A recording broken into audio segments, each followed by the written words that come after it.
राना साहब, बात यह है कि अगर रास्ता निकल भी आता या ये तय था कि रास्ता निकलना ही नहीं है, और जिस बॉन्डिंग का जिक्र अभी वो खैर हम उसको विटनेस हमेशा से ही देखते आए हैं, ख़ास तौर पर पिछले 3 साल में वो एग्जाम्पलरी है जो आज कोऑर्डिनेशन है। क्या ये हमेशा से तय था कि तहरीक-ए-इंसाफ के लिए कोई रास्ता निकलना ही नहीं था इस पूरे मिक्स के अंदर? जरा 2017-18 पे देखें कि उस वक्त इमरान खान की पुठियां भी सीधियां हो रही थी, क्योंकि फौज उनके लिए हर काम खुद तैयार कर रही थी। वो बता रहे थे कि इलेक्शन तक नवाज शरीफ जेल में रहेंगे, सजा भी होगी और जेल में रहेंगे, उसमें कोई शक भी नहीं हुआ, सब हो गया। लेकिन जब 1 साल इमरान खान की वजारत उज़्मा का हुआ तो जनरल बाजवा ने कुछ जर्नलिस्टों को रात को बुलाया और सहरी तक बिठाया, और फिर जिन्होंने बुलाया था मैंने उनसे पूछा कि ये क्या था, तो उन्होंने कहा कि हम ना जब नई दुल्हन आती है तो कुछ अरसा उससे खाना शाना नहीं बनवाते घरों में, कि भाई नई नई है तो भाई 1 साल हो गया ये तो कुछ भी नहीं कर रहे। तो ये था।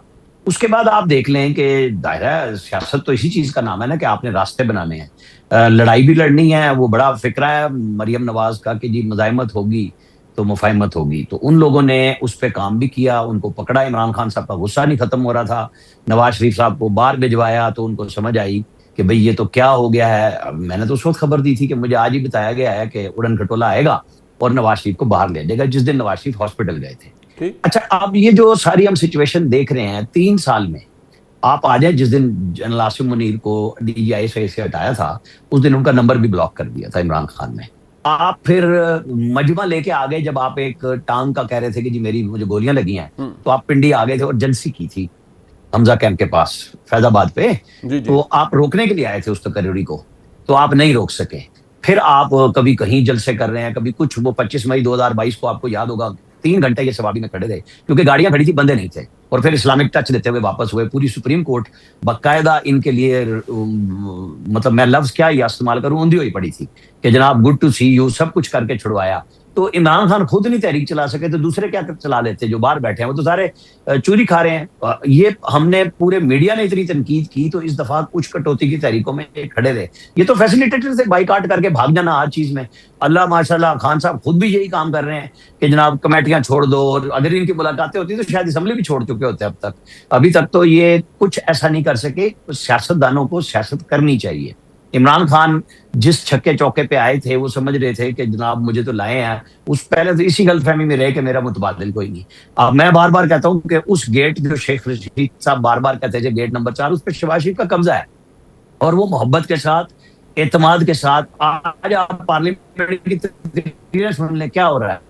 कहीं पे वो रखना डालने देंगे इनको PTI वालों को कि जी आपके लिए कोई रास्ता अवेलेबल है। और फील्ड मार्शल अल्हम्दुलिल्लाह उन्होंने जंग भी जीती, पूरी दुनिया उनके लिए रिज़्क़ुल लिसान हो रही है। सदर ट्रंप जैसा बंदा जो अपने पहले खिताब में जब वो बताता है कि काबुल में बंदे मारने वाले हमारे पास पाकिस्तान ने दे दिया है, शुक्रिया मैं कर रहा हूँ। और उससे लेके और आज तक कौन सा ऐसा काम है जिससे पाकिस्तान की, ठीक है महंगाई आई थी, वो अल्लाह का शुक्र है, अब कुछ बेहतरी की तरफ होगा, और हम ये चाहेंगे कि हुकूमत पाकिस्तान, हमारे तमाम इदारे, अभी SIFC हो या कोई हो, मिल के इसको अमली सतह पे इन्वेस्टमेंट पे लेके आए ताकि लोगों का भला हो। लेकिन इमरान खान साहब के समझने की बात यह है कि अगर मोहसिन नकवी ने ऑफर किया है, आज के अभी मैं अलीमा खान साहिबा की सुन रहा था कि जी हम मोहसिन नकवी की बात नहीं मानेंगे, हम अपनी बहन को नहीं भेजेंगे और मुलाकात की दरखास्त नहीं देंगे। यानी अगर कोई वो पहले रास्ता दिया, बैरिस्टर गौर को कहा कि आप जेल से ले आए इसको उठा के अपना इमरान खान को हॉस्पिटल में, डॉक्टर कहेगा हफ्ता 2 हफ्ते हम रखेंगे, फिर फैमिली से भी मुलाकात करा देंगे, उसको अलीमा खान, महमूद खान अचकज़ई, इन सब ने वीटो किया कि नहीं वहां नहीं जाना आपने जेल में, ये सबको लेके जाएं, फैमिली को भिजवाएं। मंसूर साहब, जरा इस पे भी आना चाहूँगा। अभी जिस तकरीर का जिक्र क्लासर साहब कर रहे थे, अभी राना साहब ने भी किया, उस तकरीर के अंदर देखिए एक होता है कि एक स्टिग्मा जो उतर नहीं रहा होता, ये भी फ़र्क नहीं पड़ता PMLN को, क्योंकि ये PMLN के साथ ही जुड़ा हुआ है कि फॉर्म 47 वाला जो एक स्टिग्मा है। अब वज़ीर-ए-आज़म साहब ने 2 दिन पहले जब बात की तो उन्होंने यही कहा कि अगर हम 2018 का जायज़ था तो फिर हमारा इलेक्शन भी बिल्कुल, ये भी लेजिटिमेट गवर्नमेंट है। In some way it is an acknowledgement कि भाई अगर वो जाली थी तो फिर हमारी भी जाली है। बट इससे आगे जो बिलावल साहब ने देखे 2 बातें की हैं उस स्पीच के अंदर, कि आप ये बिलावल साहब कह रहे हैं भाई, एक तो ये प्राइम मिनिस्टर को वो एड्रेस कर कह रहे हैं कि भाई आपके जो वफाकी वज़ीर हैं ख्वाजा आसिफ साहब की वो बात कर रहे थे कि आपने रावला कोर्ट वालों के लिए एक स्टेटमेंट दे दिया, इसका मतलब है वज़ीर आज़म के कंट्रोल में नहीं है कैबिनेट। नंबर 2, उन्होंने ये कहा कि ये जो आप लोकल बॉडीज नहीं करवाते, जहां पीपल्स पार्टी है वहां लोकल बॉडी है, पीएमएलएन भी लोकल बॉडी कराए, लेकिन फॉर्म 45 वाले 47 वाले नहीं। सो आपको लगता है कि PMLN is immune from this type of criticism because वो इतनी ताकत एंजॉय कर रहे हैं, उनको फर्क नहीं पड़ता even if it's something स्टिग्मेटाइज्ड?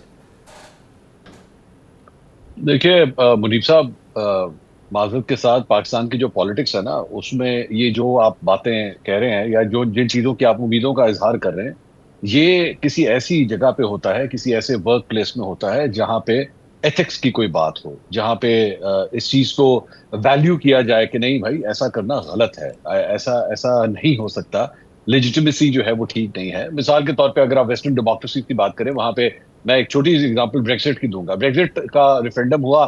Brexit के उस रेफरेंडम में जो बरतानवी वजीर आजम थे उस वक्त के, डेविड कैमरॉन, उन्होंने ये पोजीशन ली हुई थी कि जनाब हम इसको नहीं होना चाहिए, ब्रेक्जिट जो है वो नहीं होना चाहिए।